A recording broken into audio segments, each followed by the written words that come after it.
जय हिंद दोस्तों, आप सभी का स्वागत है खान सर के समान ज्ञान पॉकेट जी के पुस्तक में। तो हम लोगों ने प्राचीन भारतीय इतिहास की शुरुआत की और 16 चैप्टर को कंप्लीट किया। आज 17वां चैप्टर मौर्य साम्राज्य को कंप्लीट करेंगे। मौर्य साम्राज्य की बात करें तो इसका समय काल 322 ईसा पूर्व से 185 ईसा पूर्व तक माना जाता है। मौर्य राजवंश की साहित्यिक स्रोत से जानकारी, ठीक है। ब्राह्मण साहित्य के अनुसार वे शूद्र थे। जैन व बौद्ध साहित्य के अनुसार वे क्षत्रिय थे। मुद्रा राक्षस के अनुसार वृषल या निम्न कुल के या निम्न वर्गीय भी कह सकते हैं। और रोमिला थापर के अनुसार वे वैश्य थे। और सर्वाधिक मान्य मत है मौर्यों के बारे में कि वे क्षत्रिय थे। चंद्रगुप्त मौर्य की बात करें जिनका समय काल 322 ईसा पूर्व से 298 ईसा पूर्व है। इनका जन्म 340 ईसा पूर्व में बिहार में हुआ। चंद्रगुप्त ने नंदवंश के धनानंद अंतिम शासक को हराकर 322 ईसा पूर्व में मौर्य वंश की स्थापना की। घनानंद को हराने के लिए चाणक्य, जिसे विष्णुगुप्त या फिर कौटिल्य भी कहा जाता है, उसने चंद्रगुप्त की सहायता की तथा 1000 कसरपन में खरीदा। चंद्रगुप्त ने तक्षशिला में शिक्षा प्राप्त की। 322 ईसा पूर्व में चंद्रगुप्त मौर्य मगध की गद्दी पर बैठा तथा इसका वास्तविक संस्थापक बना।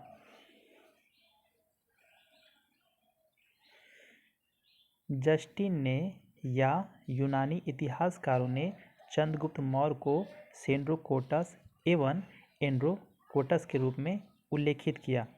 विलियम जोन्स ने बताया कि चंद्रगुप्त मौर्य ही सेंड्रोकोटस है। तो यहाँ पर जो सेंड्रोकोटस शब्द है ये चंद्रगुप्त मौर्य के लिए प्रयोग किया जा रहा है। और जस्टिन ने सेंड्रोकोटस के रूप में चंद्रगुप्त मौर्य को नाम उल्लेखित किया, लेकिन विलियम जोन्स ने कन्फर्म किया कि चंद्रगुप्त मौर्य ही सेंड्रोकोटस है। 305 ईसा पूर्व में चंद्रगुप्त मौर्य ने सिकंदर के सेनापति सेल्यूकस निकेटर को पराजित किया। इसके परिणाम स्वरूप निकेटर ने अपनी पुत्री हेलेना का विवाह चंद्रगुप्त के साथ किया तथा यह भारत का पहला अंतर्राष्ट्रीय विवाह था। मतलब इससे पहले अब तक किसी शासक ने भारत से बाहर किसी राजकुमारी से विवाह नहीं किया था। अर्थशास्त्र के पुस्तक के लेखक कौटिल्य, जिसे चाणक्य कहा जाता है, ठीक है, तो उसे माना जाता है इसका संबंध राजनीति विज्ञान से है। अब अर्थशास्त्र देखकर ये नहीं समझना है कि ये इकोनॉमिक्स से संबंधित है, नहीं। अर्थशास्त्र ये राजनीति विज्ञान से संबंधित है। अर्थशास्त्र प्रथम भारतीय पुस्तक है जिसकी तुलना मैकियावेली की प्रसिद्ध पुस्तक प्रिंस से की जाती है। तो अक्सर हमें यह प्रश्न देखने को मिलता है कि किसकी पुस्तक की तुलना मैकियावेली के प्रिंस से की जाती है, तो वो अर्थशास्त्र का चाणक्य का अर्थशास्त्र पुस्तक है। भारत का प्रथम प्रभुत्व संपन्न शासक चंद्रगुप्त मौर्य को माना जाता है। चंद्रगुप्त मौर्य का आध्यात्मिक गुरु भद्रबाहु था। इसने जैन धर्म ग्रहण किया। चंद्रगुप्त मौर्य ने अपने जीवन के अंतिम दिन श्रवण बेलगोला, जो कि कर्नाटक में स्थित है, की पहाड़ियों पर गुजारे थे। श्रवण बेलगोला का मंदिर जैन धर्म से संबंधित है। कुसुमपुर पाटलिपुत्र का प्राचीन नाम है। तो ये प्रश्न बन सकता है कि पाटलिपुत्र का प्राचीन नाम क्या है, तो कुसुमपुर है। भारत में दास प्रथा विद्यमान नहीं थी। यह विवरण मेगास्थनीज ने दिया, क्योंकि मेगास्थनीज जो है यह चंद्रगुप्त मौर्य के दरबार में आया था और इसने उस समय की स्थिति में बताया कि उस समय दास प्रथा विद्यमान नहीं थी। विशाखा दत्त द्वारा लिखित पुस्तक मुद्रा राक्षस में चंद्रगुप्त मौर्य के लिए वृषल शब्द का प्रयोग किया गया है। वृषल का मतलब होता है निम्न कुल का व्यक्ति। पाटलिपुत्र शहर के महलों को देखकर यह विवरण फाहियान ने दिया कि यह मनुष्य द्वारा बनाकर दैत्यों या असुरों के द्वारा बनाए गए हैं। युद्ध की संधि शर्तों के अनुसार निकेटर ने अरिया, अराचोसिया, गैड्रोसिया और पारोपामी साडे के क्षेत्र चंद्रगुप्त मौर्य को सौंप दिए। इसकी जानकारी हमें यूनानी इतिहासकार स्ट्रेबो व एपियानस देते हैं। चंद्रगुप्त मौर्य यूनानियों को भारत से बाहर निकाल देता है तो इसे भारत का मुक्तिदाता भी कहा जाता है। किसे कहा जाता है भारत का मुक्तिदाता? तो चंद्रगुप्त मौर्य को कहा जाता है। सिकंदर ने अपना एक राजदूत मेगास्थनीज चंद्रगुप्त मौर्य के दरबार में भेजा। यह भारत आने वाला पहला विदेशी यात्री था। ठीक है, तो भारत आने वाला पहला विदेशी यात्री कौन था? मेगास्थनीज था। प्लूटार्क के अनुसार चंद्रगुप्त मौर्य ने भी सेल्यूकस निकेटर को 500 हाथी उपहार में दिए थे।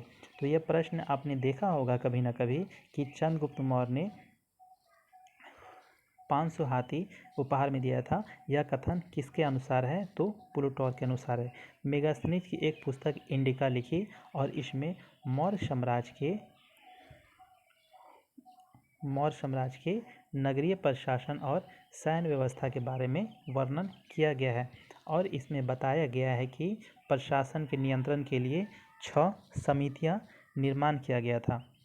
मेगास्थनीज ने मौर्यों के महलों का भी वर्णन किया जिसमें लकड़ी व पत्थर का प्रयोग किया गया है। इंडिका में पाटलिपुत्र का वर्णन किया जिसमें पाटलिपुत्र को पोलीब्रोथा नाम दिया गया है जो गंगा व सोन नदी के संगम पर स्थित है तथा इसमें 570 बुर्ज और 64 मीनारें हैं। मेगास्थनीज ने मौर्य साम्राज्य को 7 वर्गों में विभाजित किया परंतु यह कथन प्रमाणित नहीं है। चाणक्य ने अर्थशास्त्र नामक ग्रंथ लिखा जो संस्कृत भाषा में है। इसमें 15 अभिकरण, 180 प्रकरण और लगभग 4000 श्लोक हैं। यह राजनीति विषय पर आधारित पुस्तक है। तो अर्थशास्त्र की बात करें तो यह कौन सी भाषा में? यह संस्कृत भाषा में लिखित है। इसमें 15 अभिकरण है, 180 प्रकरण है और लगभग 4000 श्लोक है और यह राजनीति विषय पर आधारित पुस्तक है। चंद्रगुप्त मौर्य जैन धर्म का अनुयायी था तथा अपने जीवन के अंतिम समय में पुत्र के पक्ष में शासन त्याग कर जैन मुनि भद्रबाहु से जैन धर्म की दीक्षा लेकर श्रवणबेलगोला में, जो मैसूर में स्थित है कर्नाटक में, वहाँ 298 ईसा पूर्व में चला गया और उपवास के द्वारा शरीर त्याग दिया। ये उपवास के द्वारा शरीर त्यागना संलेखना विधि कहलाता है। जैन लेखों के अनुसार चंद्रगुप्त मौर्य के शासनकाल के अंत में मगध में 12 वर्षों का भीषण अकाल पड़ा। चंद्रगुप्त मौर्य के सामंत पुष्यगुप्त ने गुजरात में सुदर्शन झील का निर्माण किया था। तो सुदर्शन झील है कहाँ? गुजरात में है। इसका निर्माण किसने किया था? पुष्यगुप्त ने, जो कि चंद्रगुप्त मौर्य का सामंत था। अब चंद्रगुप्त मौर्य के बाद अगला शासक बिंदुसार हुआ जिसका कार्यकाल 298 ईसा पूर्व से 272 ईसा पूर्व तक था। चंद्रगुप्त मौर्य का पुत्र बिंदुसार 298 ईसा पूर्व में गद्दी पर बैठा। यूनानी साहित्य में इसे अमित्रोचेट्स या अमित्रघात कहा गया है। तिब्बती इतिहासकार इसे तारानाथ के अनुसार यह एक महान शासक था। यह एक सिजेरियन बेबी था। इसके अनुसार बिंदुसार ने दक्षिण भारत पर आक्रमण किए थे। यह आजीवक संप्रदाय का अनुयायी था। आजीवक संप्रदाय की स्थापना मकलीपुत्र गोशाल ने की थी। यूनानी इतिहासकार एथेनियस के अनुसार उसने यूनान के शासक एंटियोकस से 3 वस्तुएं मंगवाई थी। वह 3 वस्तु कौन कौन था? एक था मीठी शराब, दूसरा सूखे मेवे जिसे अंजीर कहते हैं और तीसरा दार्शनिक। बिंदुसार के समय तक्षशिला में 2 विद्रोह हुए जिसका दमन अशोक व सुसीम ने किया। नेपाल विद्रोह का दमन भी अशोक ने किया। बिंदुसार की मृत्यु के समय अशोक उज्जैन का राज्यपाल था। तो इस तरह के प्रश्न बनते हैं कि जब बिंदुसार की मृत्यु हुई तो अशोक कहाँ का राज्यपाल था? तो अशोक उज्जैन का राज्यपाल था। बिंदुसार के अन्य नाम की बात करें, ठीक है, तो इसके अनुसार बिंदुपाल, चीनी विवरण के अनुसार, सिंहसेन जैन ग्रंथ के अनुसार, भद्रसार वायु पुराण के अनुसार और एलिड्रोकेडस एस्ट्रेबो के अनुसार। अगला शासक बिंदुसार के बाद अशोक आता है और 269 ईसा पूर्व से 232 ईसा पूर्व तक शासन करता है। अशोक का 4 वर्षों तक अपने भाइयों के साथ सत्ता संघर्ष चला।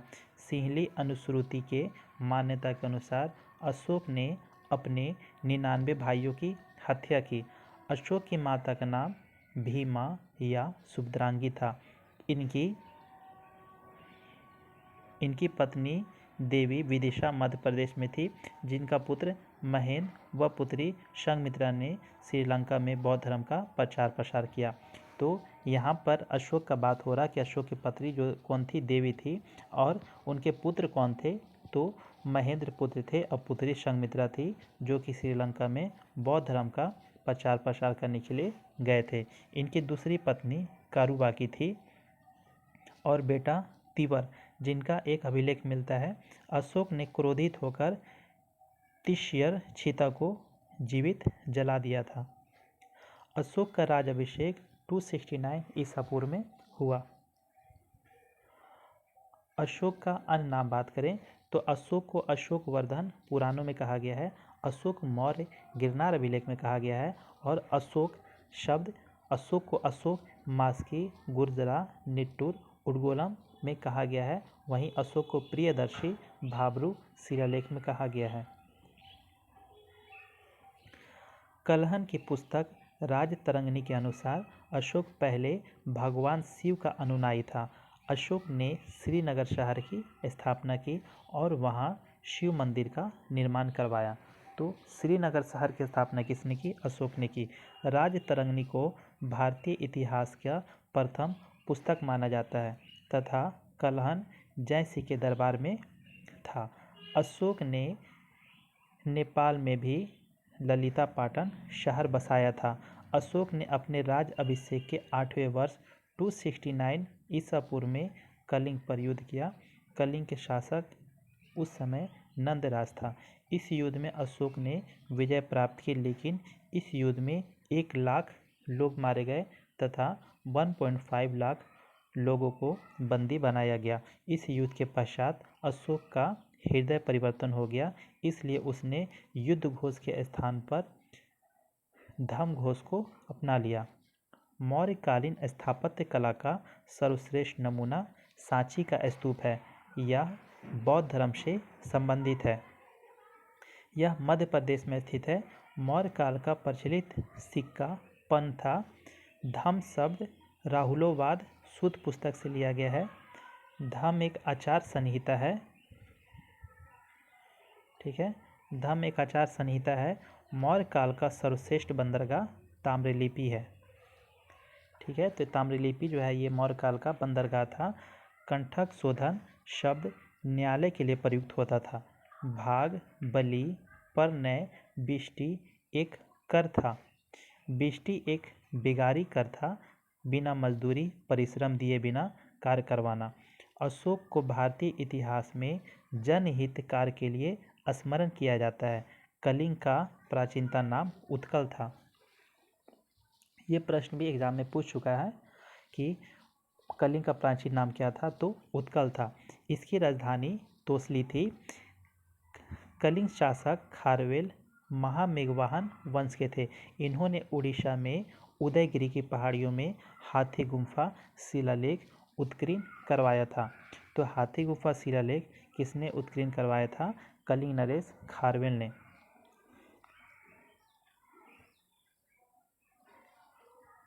कौटिल्य की अर्थशास्त्र के अनुसार कलिंग हाथियों के लिए प्रसिद्ध था। इन्हीं हाथियों को प्राप्त करने के लिए अशोक ने कलिंग पर आक्रमण किया था। सिंहली अनुश्रुतियों, दीपवंश तथा महावंश के अनुसार अशोक को उसके शासनकाल के 4थे वर्ष निग्रोध नामक भिक्षु ने बौद्ध धर्म में दीक्षित किया। इसके बाद अशोक मोगली पुत्ती से प्रभावित हुआ एवं बौद्ध धर्म में रुचि रखने लगा। दिव्ययादन बौद्ध साहित्य के अनुसार अशोक को बौद्ध धर्म में दीक्षित करने का श्रेय उपगुप्त को दिया जाता है। तो अशोक को बौद्ध धर्म की दीक्षा किसने दिया था? उपगुप्त ने दिया था। चीनी यात्री हेंग सांग इसका समर्थन करता है। अशोक ने अपने शासन के दौरान सर्वप्रथम बोध गया का धम्म यात्रा 20वें वर्ष लुम्बिनी की यात्रा की थी। तो अशोक जब शासन के दौरान सबसे पहले बोध गया था और 20वें वर्ष लुम्बिनी की यात्रा की थी। अशोक ने धम्म के प्रचार प्रसार हेतु जगह जगह लेख उत्कीर्ण करवाए। अशोक को इसकी प्रेरणा ईरानी शासक डेरियस प्रथम या डारा प्रथम से मिली। इसकी खोज 1750 ईस्वी में टी फैंटलर ने की थी। 1837 में जेम्स प्रिंसेप ने सर्वप्रथम पढ़ने में सफलता प्राप्त की। तो ये किसकी बात हो रहा है? ठीक है, तो ये जो अशोक का शिलालेख है उसका बात हो रहा कि उसको पढ़ने के लिए सर्वप्रथम 1837 में जेम्स प्रिंसेप ने सफलता प्राप्त की। इसके उत्कीर्णकर्ता चापड़ व कापड़ थे।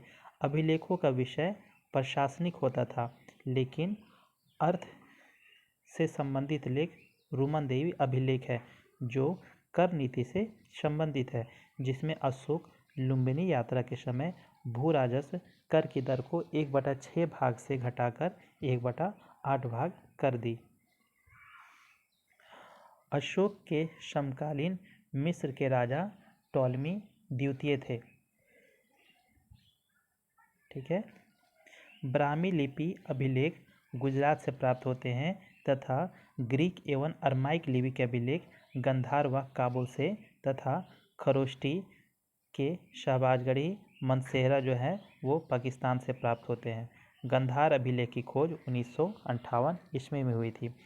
अभिलेखों की लिपियाँ बात करें, अशोक का जो भी अभिलेख है उसकी लिपियों की बात करें तो ब्राह्मी लिपि के जो भी अभिलेख हैं वो कहाँ से प्राप्त हुए? तो भारत से प्राप्त हुए। वहीं ग्रीक लिपि की बात करें ये अफ़गानिस्तान से प्राप्त हुए और खरोष्टी लिपि की बात करें तो ये पाकिस्तान से प्राप्त हुआ और अरमाइक लिपि की बात करें तो ये अफ़गानिस्तान से प्राप्त हुआ। ब्राह्मी लिपि बाएं से दाएं एवं खरोष्टी लिपि दाएं से बाएं लिखी जाती है। तो यहाँ पर आप ऐसे रिलेट कर सकते हैं, बा से ब्राह्मी, बा से बाएं, तो ब्राह्मी लिपि बाएं से दाएं, खरोष्टी लिपि दाएं से बाएं। अशोक ने सार्वजनिक स्थानों पर राजाज्ञाएं स्थापित करवाई थी। द्विभाषी अभिलेख होते हैं जिसमें 2 लिपियाँ सम्मिलित होती है, जिसमें गंधार से शारेकुना अभिलेख प्राप्त हुआ है जो ग्रीक व अरमाइक मिश्रित लिपि में था। तो अशोक के अभिलेख 3 भागों में विभाजित किया था। ठीक है, तो अशोक का जो लेख है वो 3 भागों में विभाजित था। बात करें तो पहला शिलालेख, दूसरा स्तंभ लेख और तीसरा गुहा लेख। शिलालेख की बात करें तो ये 2 भागों में बटा था, एक बृहद शिलालेख, एक लघु शिलालेख। स्तंभ लेख की बात करें तो ये भी 2 भाग था, एक बृहद स्तंभ लेख, एक लघु स्तंभ लेख।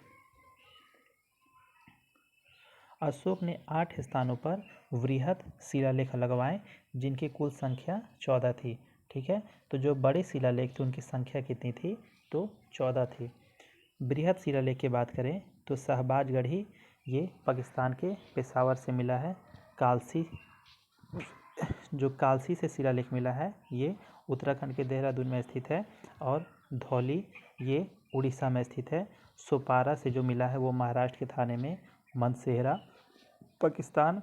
जूनागढ़ या गिरनार से प्राप्त जो अभिलेख है वो गुजरात में जोगढ़ उड़ीसा और एरीगुडी आंध्र प्रदेश कर्नूल में प्राप्त हुआ है।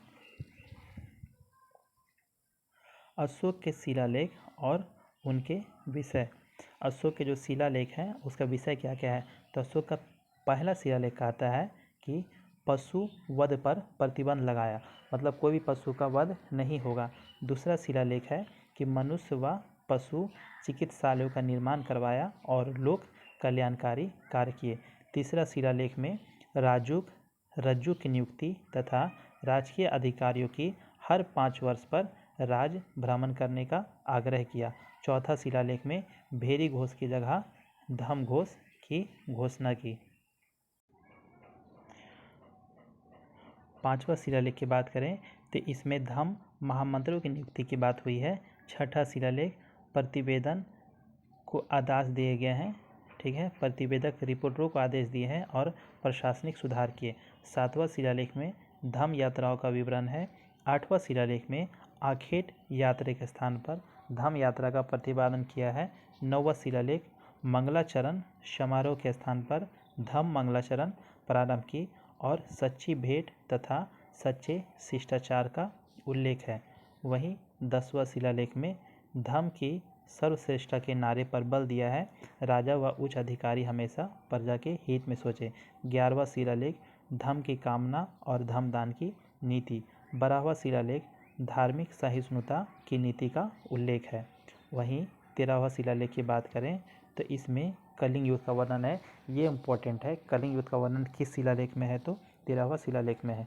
5 सीमांत यूनानी राजाओं के नाम का उल्लेख, जहां उसने विदेश में धम्म प्रचारकों को भेजा। अशोक के हृदय परिवर्तन की बात बताई गई है इसी में 13वां शिलालेख में।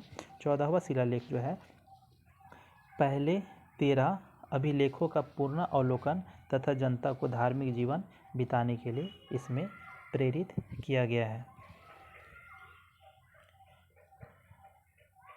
नोट यहाँ पर देखते हैं तो पृथक कलिंग प्रज्ञापन। अशोक के 13वें अभिलेख में कलिंग युद्ध का उल्लेख मिलता है, लेकिन धौली व जोगड़ के 13वें अभिलेख में समस्त प्रजा को अपनी संतान के समान बताया है। अशोक ने 11वें, 12वें, 13वें शिलालेख में बदलाव किया है और इसे पृथक कलिंग प्रज्ञापन कहा जाता है।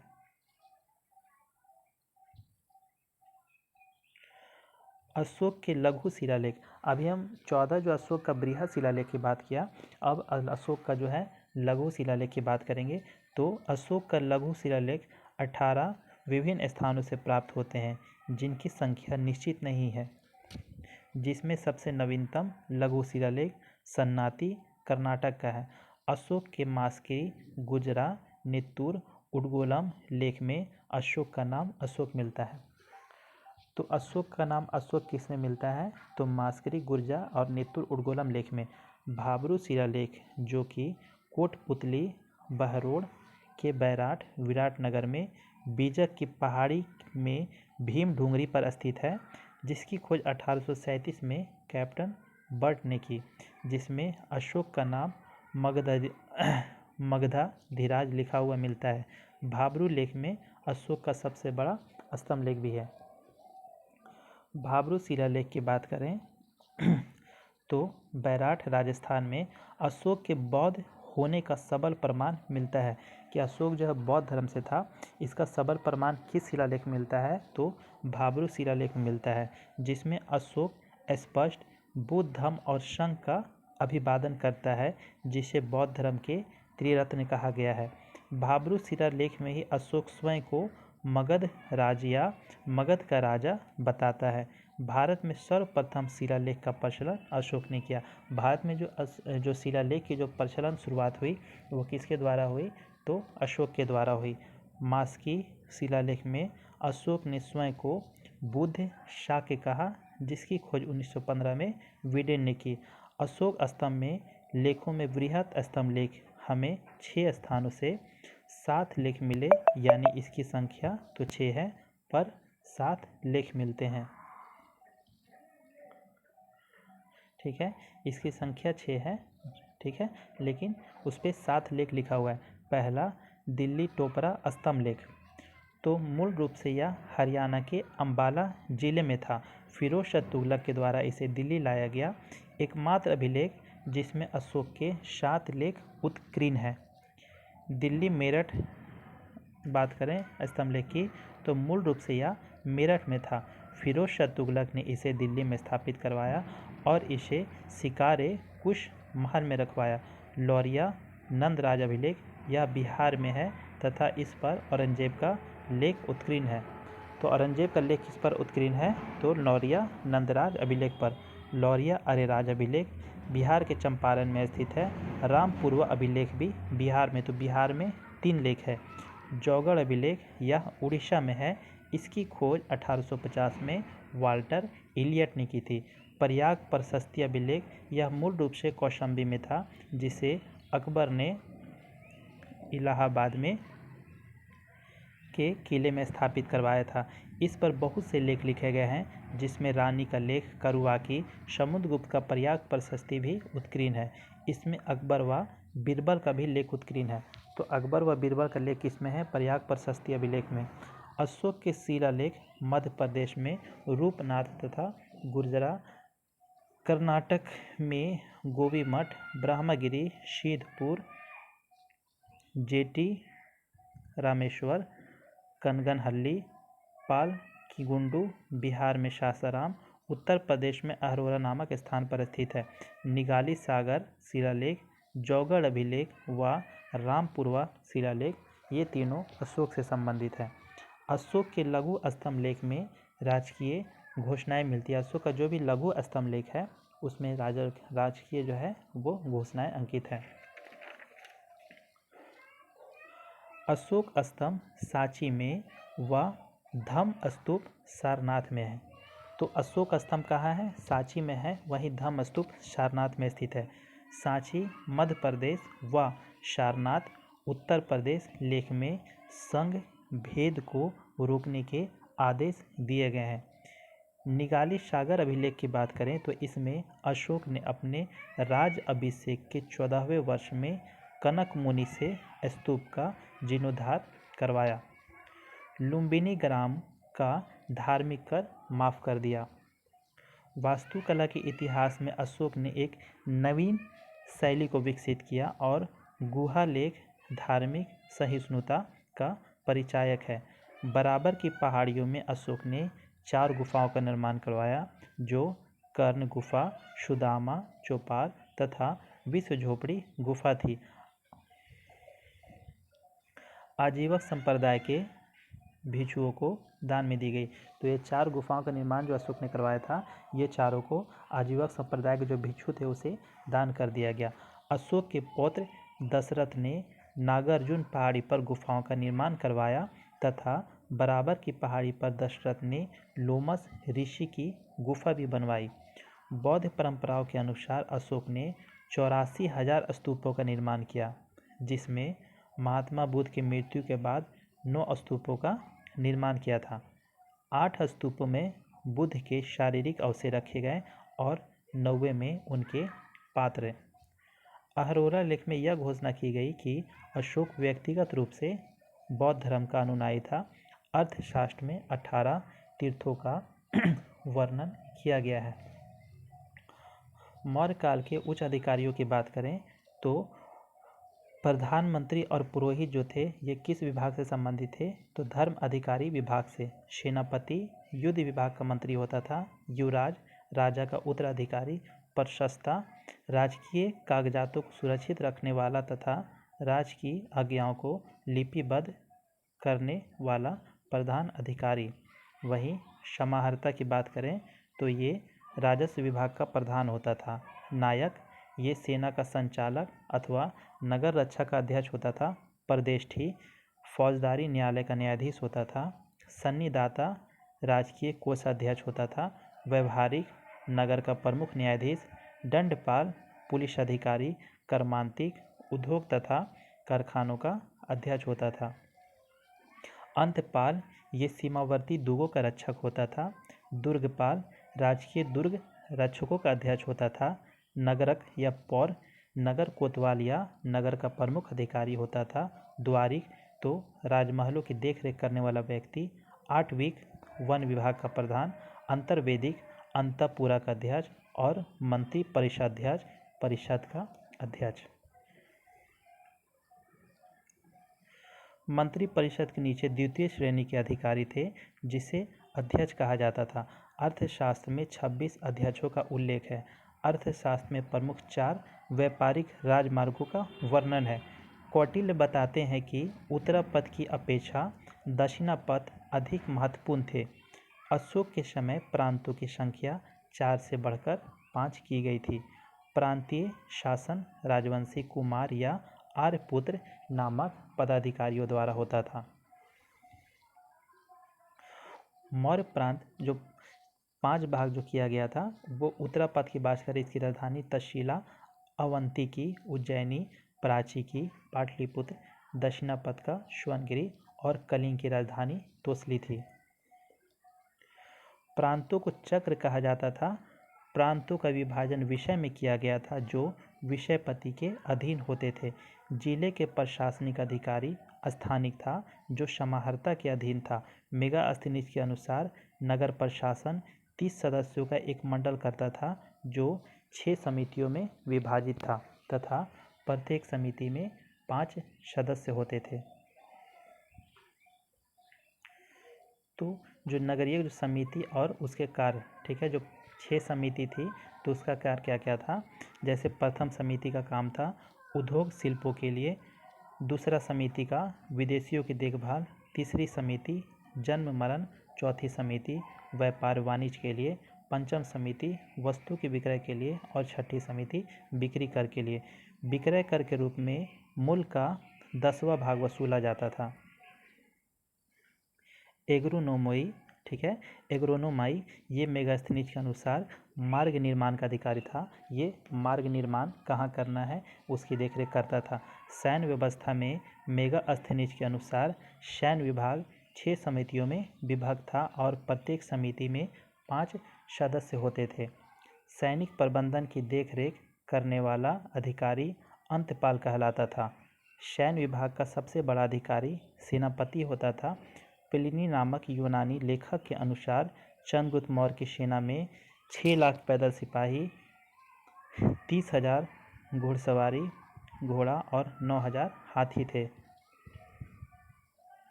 मुद्रा विभाग का अधिकारी लक्षणाध्यक्ष, कृषि विभाग का अधिकारी शीताध्यक्ष और व्यापारिक कर विभाग का अधिकारी शुल्काध्यक्ष, खान विभाग का अध्यक्ष, ठीक है, अकाराध्यक्ष, व्यापारिक मार्ग का अधिकारी संस्थाध्यक्ष और पासपोर्ट विभाग का अध्यक्ष मुद्राध्यक्ष कहलाता था। सैन्य समिति एवं उनके कार्य। जो सैन्य समिति प्रथम सैन्य समिति थी तो वह जल सेना का निरीक्षण करता था। दूसरा सैन्य समिति यातायात एवं रसद सामग्री का निरीक्षण करता था। तीसरा पैदल सेना का निरीक्षण करता था। चौथा अश्व सेना का निरीक्षण करता था। पाँचवा गज सेना का निरीक्षण करता था और छठा रथ सेना का निरीक्षण करता था। मेगास्थनीज ने भारतीय समाज को 7 वर्गों में विभाजित किया। कभी कभी यह प्रश्न ऑप्शन में दे देता है कि इसमें से कौन मेगास्थनीज के अनुसार 7 वर्गों में नहीं था। तो दार्शनिक, व्यापारी, किसान, कारीगर, जिसे या चरवाह, सैनिक, मंत्री व परमादर्शता व गुप्तचर। अर्थशास्त्र में गुप्तचर को गूढ़ पुरुष कहा गया है। एक ही स्थान पर रहकर कार्य करने वाले गुप्तचर को संस्था कहा जाता है तथा एक स्थान से दूसरे स्थान पर भ्रमण करने वाले गुप्तचर को संचार कहा जाता था। मौर्य शासन में पुरुषों के साथ महिला अंगरक्षक भी होती थी। अर्थशास्त्र में भूमि छिद्र न्याय का वर्णन किया गया है। सरकारी भूमि को सीता भूमि कहा जाता था। बिना वर्षा के अच्छी खेती होने वाली भूमि को अदेव मात्रा कहा जाता था और शीताध्यक्ष कृषि के अधिकारी होते थे। एरियन ने गुप्तचरों को ओवरसियर तथा स्ट्रेबो ने इंस्पेक्टर कहा। गुप्तचर विभाग एक पृथक अमात्य के अधीन रखा गया जिसे महामात्य सर्प कहा गया। समाज में वैश्यावृत्ति प्रचलित थी तथा इसके राजकीय संरक्षण भी प्राप्त था। स्वतंत्र रूप से वैश्यावृत्ति करने वाली स्त्रियां रूपा जीवा कहलाती थी और इसके कार्यों का निरीक्षण गणिका ध्यक्ष करता था। संभ्रांत घर की स्त्रियां प्रायः घर के अंदर ही रहती थी। कौटिल्य ने ऐसी स्त्रियों को अनिष्कासिनी कहा है। मौर्य शासन 137 वर्षों तक रहा तथा भागवत पुराण के अनुसार मौर्य वंश में 10 राजा हुए जबकि वायु पुराण के अनुसार 9 राजा हुए। मौर्यकालीन अर्थव्यवस्था में दासों का महत्वपूर्ण योगदान था। मेगास्थनीज के अनुसार मौर्य काल में दास प्रथा नहीं थी। मौर्य शासन में 2 प्रकार की न्यायिक व्यवस्था थी जिसमें धर्मस्थीय व्यवस्था और कंठक शोधक न्यायालय थे। राजू को क्षेत्रीय न्यायाधीश गणराज न्यायाधीश कहते थे। मौर्य वंश का अंतिम शासक बृहदत्त था। इसकी हत्या इसके सेनापति पुष्यमित्र शुंग ने 185 ईसा पूर्व में कर दी और मगध पर शुंग वंश की नींव डाली। तो हम लोगों ने मौर्य साम्राज्य को कंप्लीट किया। आपको अगर लगता है कि इस वीडियो में कुछ सुधार की जाए या पढ़ाने के तरीका में कुछ सुधार किया जाए तो आप कमेंट करके ज़रूर बताएं। आपको ये वीडियो कैसा लगा ये भी बताएं। Thank you.